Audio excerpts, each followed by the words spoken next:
ஸ்ரதனோட school அட்மிஷனுக்காக ஸ்கூலுக்கு போயிருந்தோம்னு சொன்னோம்ல, வீட்ல பண்ற மாதிரி சேட்டை எல்லாமே ஸ்கூல்லயுமே போய் பண்ணிட்டு இருந்தான். எனக்கு ரொம்ப பயமா இருந்துச்சு.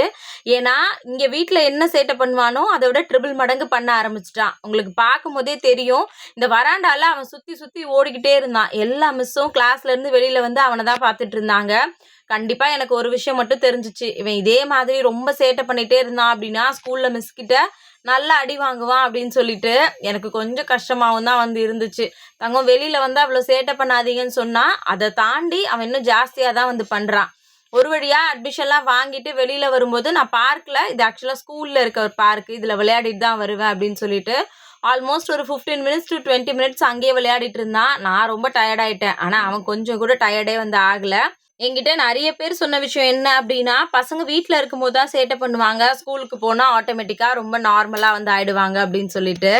நடந்தா சந்தோஷம் தான்.